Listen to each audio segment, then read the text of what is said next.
বহুত আনন্দিত যে Guwahati Bodoland university 6th semester BA 6th সেমিষ্টাৰৰ ৰিজাল্ট ডিক্লেয়াৰ কৰিছে। আমাৰ প্ৰক্ৰিয়াকৰণ কলেজত ৰিজাল্টটো হ'ল মানে 100% পাছ, 99.9। এজন অলপ কিবা আছে বেগ আছে, সেইটো we are very confident that he will pass out. তো আমি বহুত আনন্দিত আজি আমাৰ প্ৰক্ৰিয়াকৰণ কলেজে প্ৰথমবাৰভাৱে BA 6th সেমিষ্টাৰত ফাইনেলত 100% পাছ কৰিছে। তো ইয়াৰ ভিতৰত হাইয়েষ্ট পাৰ্চেণ্টেজ পাইছে আমাৰ কলেজৰ পৰা হিষ্ট্ৰী ডিপাৰ্টমেণ্ট, 90% পাইছে। এখেতৰ নাম হ'ল আৰ্জিমা এছমিন, আৰু ছেকেণ্ড হাইষ্ট হ'ল আমাৰ 8.75। বাকী আৰু থাৰ্ড পজিশ্যন 8.5 পাইছে আমাৰ 5জন পাইছে। মই ডিচেম্বৰত এজ এ প্ৰিন্সিপাল হিচাপত মই ৰেগুলাৰ প্ৰিন্সিপাল হিচাপত মই জইন কৰিছোঁ। জইন কৰাৰ পিছত ক্লাছ পাতি মই বহুত চেক কৰিছোঁ। আমাৰ ষ্টাফে টিচিং আৰু নন টিচিং ষ্টাফে মোক বহুত কোপাৰেশ্যন কৰিছে। ইভেন ইউনিয়ন বডীৰ ল'ৰাকেইটাও মোক বহুত কোপাৰেশ্যন কৰিছে। মই ল'ৰা ছোৱালী ক্লাছ নকৰাকৈ যাব বিচাৰে, মই যাব দিয়া নাই, গেট বন্ধ কৰিছোঁ। ইউনিয়ন বডীৰ ল'ৰাবিলাককো কৈছোঁ মই, তহঁতেও হ'লেও চেক কৰিবা। GS আছে, GSে নিজে উইটনেছ হিচাপত আছে। মই এইটো এটা ভাল ফলাফল বুলি ভাবিছোঁ। প্ৰক্ৰিয়াকৰণ কলেজৰ কাৰণে this is the first time এইটো 100% মানে ৰিজাল্ট পাছ আউট হৈছে 6th সেমিষ্টাৰত। এইটোৰ কাৰণে আমি বহুত গৌৰৱ ফিল কৰিছোঁ। সেইটো কাৰণে আপোনালোক আজি মাতি লৈ আহিছোঁ। আৰু এটা ভাল খবৰ যে আমাৰ কলেজত 3rd আৰু 5th সেমিষ্টাৰ আমি অলৰেডি প্ৰচেছ ষ্টাৰ্ট কৰিছোঁ। তাত আমি দেখা পাইছোঁ ইয়াত ড্ৰপ আউট নাই, 0 ড্ৰপ আউট, 100% এডমিশ্যন 3rd আৰু 5th সেমিষ্টাৰত ষ্টুডেণ্টে এডমিট কৰিছে।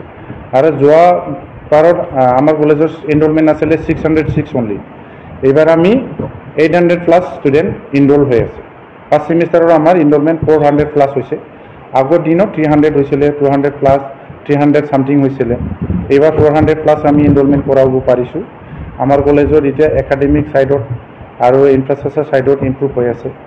মই এটাই আহ্বান দিয়ে আমাৰ প্ৰক্ৰিয়াকৰণ অঞ্চলৰ মানুহ যে আমাৰ কলেজতো প্ৰক্ৰিয়াকৰণ কলেজত আহক, এডমিশ্যন লওক। আমি যিমান পাৰে আমাৰ ছাইডৰ পৰা বেষ্ট আমি দিব চেষ্টা কৰিম। একাডেমিক ছাইড মানে প্ৰায়ৰিটিটো একাডেমিক ছাইড, ইনফ্ৰাষ্ট্ৰাকচাৰটো হৈ থাকিব লাহে লাহে। তো এইবাৰ আমাৰ নতুন ছেশ্যন আৰু ষ্টাৰ্ট হ'ব। নতুন ছেশ্যনত আমি আৰু বেছি ধুনীয়াকৈ আমি ক্লাছ পাতি কৰিম বুলি ভাবিছোঁ। মই আহ্বান কৰিছোঁ আমাৰ ফেকাল্টি মেম্বাৰ্ছক, যোৱাবাৰৰ নিচিনা যেনেকৈ কোপাৰেশ্যন কৰিছে এইবাৰো যাতে কোপাৰেশ্যন কৰে আৰু একাডেমিক এনভাইৰনমেণ্ট অফ প্ৰক্ৰিয়াকৰণ কলেজটো ভাল কৰে, সেইটোৱে মই আহ্বান কৰিছোঁ। ফেকাল্টি মেম্বাৰ্ছ আৰু নন টিচিঙত যাতে টাইমলি আহি পেলাই অফিচত ৰিজিউম কৰে আৰু ফেকাল্টি মেম্বাৰ্ছবিলাকক টাইমলি আহি নিজৰ ক্লাছটো গ্ৰহণ কৰে, মই সেইটোৱে আহ্বান কৰিছোঁ। তো মই এটা স্কিম আছিলে, মই অহাৰ পিছত এটা ডিক্লেয়াৰ দিছিলোঁ। 6th সেমিষ্টাৰ যোনে পাছ আউট হয়, first position of the college, তেখেতক মই 5000 কেছ এৱাৰ্ড উইথ চাৰ্টিফিকেট মই দিম বুলি কথা দিছিলোঁ। এতিয়া মই পাইছোঁ আমাৰ কলেজত প্ৰথম স্থানত অঞ্জিমা য়েছবিন বুলি এগৰাকী ষ্টুডেণ্টে ছিকিউৰ কৰিছে 90%। তেখেতে এতিয়া এই প্ৰাইজটো পাবলৈ সক্ষম হৈছে। ছেকেণ্ডত চুইটি নাথ, তেখেতে 3000 প্ৰাইজটো পাব, ইয়াৰ লগত চাৰ্টিফিকেট আৰু বেলেগ প্ৰাইজ পাবলৈ সক্ষম আছে। থাৰ্ড পজিশ্যনত আছে আমাৰ 5জন। আমি কোনো ইয়াত 5জনকো দিবৰ কাৰণে আমি সাজু হৈছোঁ। আমি সেইটো আৰু কোনো ডিফাৰেঞ্চিয়েট নানো। তো থাৰ্ড পজিশ্যনত 8.5 আমাৰ কলেজৰ কাৰণে। তো 90% হিষ্ট্ৰীত এইটো আমাৰ কলেজৰ কাৰণে এটা গৌৰৱৰ কথা, ৰেকৰ্ড ফাৰ্ষ্ট টাইম এইবাৰ। তো মই সেইটো চেক কৰিম ইউনিভাৰ্চিটিৰ যদি টপ হয়, তো মই ইউনিভাৰ্চিটিত এইটো ৰিজাল্টটো চেক কৰিম। ইউনিভাৰ্চিটিৰ ভিতৰত টপ হ'ব পাৰে বা নহ'ব পাৰে, বা ছেকেণ্ড বা থাৰ্ড হ'ব পাৰে। এইটো মই ইউনিভাৰ্চিটি কণ্ট্ৰলাৰৰ এক্সামৰ লগত মই এইটো কোৱাৰি কৰি পেলাই মই এইটো জানি ল'ম। আমি ফ্ৰেছাৰ্ছ এণ্ড ছ'চিয়েল ডেত আমি দিম বুলি ভাবিছোঁ। এভৰি ইয়াৰ সেইটো থাকিব, অহা বছৰৰ আৰু সেইটো বাঢ়িব।